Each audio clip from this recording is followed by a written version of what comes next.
I know why you're not seeing progress in your fitness or fat loss. Because you're winging it. A goal with no plan is a dream. A goal with a plan is an intention, but success comes from a goal plus a plan plus consistent action. This video covers the exact plan and specific actions that I work through with every single one of my clients' nutrition to help them double their energy and shrink their waistline without doubling their workload.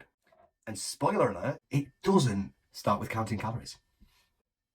Action number 1, we aim to add more plants. The ideal number is 30 different plants as a minimum per week. But if you're currently at 0, this is going to be daunting. But it's fine because you can do it gradually. If you add 5 to 10 plants per week until you hit the magic number 30, you'll be golden. But how can you do that nice and easy? Well, first, you can buy bags or tins of mixed plants. Frozen fruit, mixed beans, mixed seeds, they all count. Second, keep a track of what you're having on an app like Apple Notes. Create a little checklist and just tick them off as you go so that you know you hit your goal and you get a little dopamine hit as well. Action number 2 is taste the rainbow. And sadly, it isn't eat more skills. What we do want though is a variety of colours coming from the plants that we're eating. So as you start to add in more plants, aim to get a variety of colours as well. We want dark greens, we want bright reds, we want purples and everything in between. And the best thing is, different colours of the same plants count separately, meaning something like a red pepper and a yellow pepper count as 2 towards your 30 target.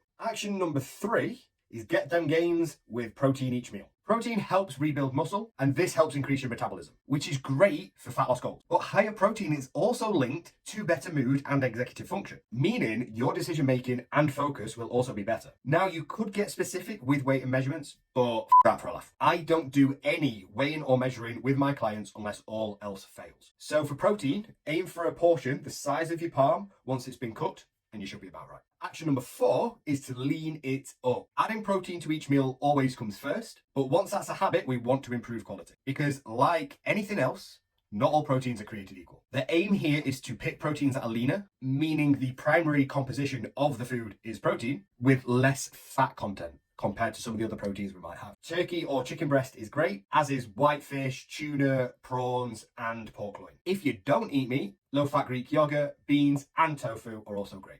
Which leads nicely into action 5, improve carb quality. Remember those beans that make you fart? Can you remember what they're also good for? That's right, your heart.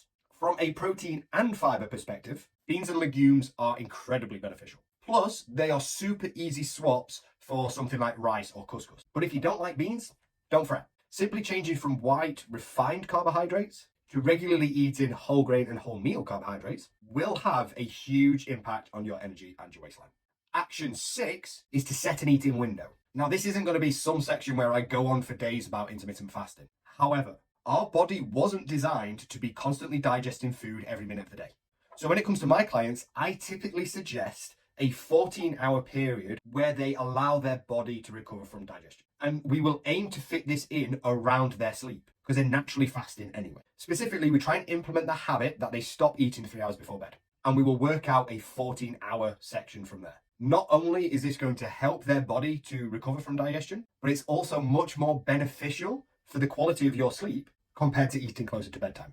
Action number 7 is to reduce ultra-processed foods. Our environments are packed with foods that are designed to make you eat more without feeling full. There are literally people figuring out how to make the tastiest, most bingeable snacks possible. And that sucks for you and your waistline, right? Not only that, diets high in ultra-processed foods can leave you feeling lethargic and demotivated. Now, I'm not saying that you need to cut them out completely. In today's world, that's pretty much impossible. And if I'm honest with you, I love eating Macca's and Domino's and anything else that you chuck at me. All I'm saying is aim for 80% of the food you eat being either single ingredient foods or minimally processed. If you do that, you will see a massive difference. Now, as a very last resort, if for whatever reason a client of mine is not seeing huge improvements in their energy and confidence with all of those steps, then we will look at calorie or macro tracking. Fortunately, that's not necessary 99% of the time. So, there you have it. The plan and consistent actions required to turn your goals from dreams into successes. Focus on one at a time, gradually improve it until you are in a position to take the next step. It really is that easy.